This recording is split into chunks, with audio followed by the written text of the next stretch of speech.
Hello guys, welcome back to my YouTube channel. അപ്പം നമുക്കിന്നൊരു chicken കറിയുടെ റെസിപ്പി വീഡിയോ ആയാലോ.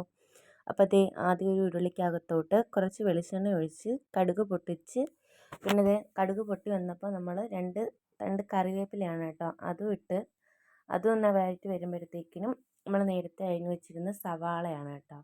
അപ്പം ഞാനിവിടെ എടുത്തിട്ടുള്ളത് 3 സവാളയാണ്. അപ്പം 3 സവാള ഇട്ടു.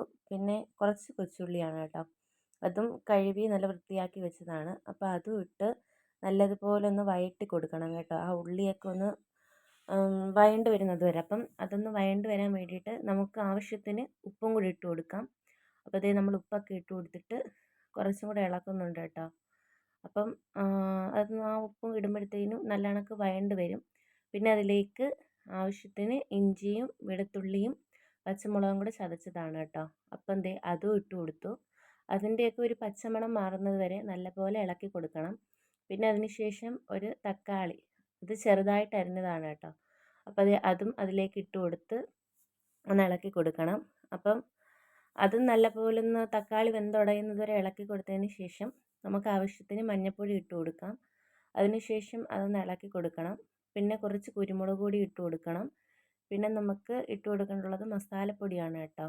അപ്പം ആ കുരുമുളകിൻ്റെതും ആ മസാലയുടെയൊക്കെ ഒരു പച്ചമണമൊക്കെ ഒന്ന് മാറും. പിന്നെ മസാല ഇട്ടത് കേട്ടോ. അപ്പോൾ അതായത് ഗരം മസാലയാണ്. ഈ മസാല പൊടിക്കുമ്പോഴേ ഈ കിട്ടുന്ന എല്ലാ മസാലയും കൂടെ പൊടിക്കുമ്പോൾ നമുക്ക് അതിൻ്റെ കുത്ത് എപ്പോഴും കൂടി നിൽക്കും. അപ്പം നമ്മൾ കുറച്ചേ എടുത്ത് പൊടിക്കത്തുള്ളൂ കേട്ടോ. ആവശ്യമുള്ള സാധനങ്ങൾ മാത്രമേ എടുത്ത് പൊടിക്കത്തുള്ളൂ. അപ്പോൾ അതിൻ്റെ പച്ചമണമൊക്കെ മാറിയതിന് ശേഷം കുറച്ച് മുളക് പൊടി ഇട്ട് കൊടുക്കണം. നമുക്ക് എരിവിന് ആവശ്യത്തിനുള്ള മുളക് പൊടി ഓരോരുത്തർക്കും ഓരോ രീതിയിലാണല്ലോ എടുക്കുന്നത്. ഞാനിവിടെ 3.5 സ്പൂൺ മുളക് പൊടിയാണ് എടുത്തത്. അപ്പം അതും എടുത്തതിന് ശേഷം അതൊന്ന് ചുവന്ന് വരുന്ന സമയമാകുമ്പോഴത്തേക്കിനും അതിലേക്ക് ആവശ്യത്തിന് മല്ലിപ്പൊടി ഇടണം. അങ്ങനെ ആവശ്യത്തിന് മല്ലിപ്പൊടി ഇട്ടു. അത് രണ്ടും കൂടെ നല്ലപോലെ ഒന്ന് നമ്മൾ മിക്സ് ചെയ്തെടുക്കണം. പിന്നെ അത് നമ്മൾ നേരത്തെ കഴുകി വൃത്തിയാക്കി വെച്ചിരിക്കുന്ന ചിക്കനാണ് കേട്ടോ. ചിക്കനും കൂടെ അതിലേക്ക് ഇട്ട് കൊടുക്കണം.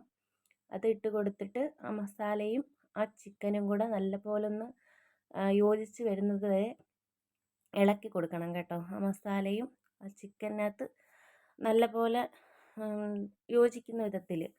അങ്ങനെ അതെല്ലാം നമ്മൾ കറക്റ്റ് മിക്സ് ആക്കിയിട്ടുണ്ട്. പിന്നെ നമുക്ക് ആവശ്യത്തിന് വെള്ളവും കൂടെ ഒഴിച്ച് കൊടുക്കണം.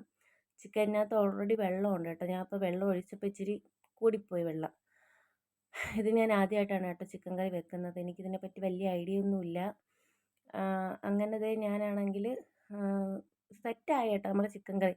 പിന്നെ കുറച്ചും കൂടെ വെള്ളം വറ്റാനുണ്ടായിരുന്നു കേട്ടോ. അപ്പം ഞാൻ അതിലേക്ക് പിന്നെ കുറച്ച് കറിവേപ്പിലയും കൂടി ഇട്ട് കൊടുത്ത് അങ്ങനെ പിന്നെ ലാസ്റ്റ് നമ്മൾ ചിക്കൻ കറി എന്തായാലും സക്സസ് ആയി. പിന്നെ ഞാൻ അതൊക്കെ കൂടി ചോറൊക്കെ കഴിച്ചു. ചോറിന് ചീനി ഉണ്ടായിരുന്നു, സലാഡ് ഉണ്ടായിരുന്നു, അച്ചാറുണ്ടായിരുന്നു. ഞാൻ എടുത്തില്ല കേട്ടോ. അപ്പോൾ ഇത്രയൊക്കെയുള്ള വീഡിയോ. നമ്മൾ ചാനൽ ആദ്യമായിട്ട് കാണുന്നെങ്കിൽ ഒന്ന് സപ്പോർട്ട് ചെയ്യണേ.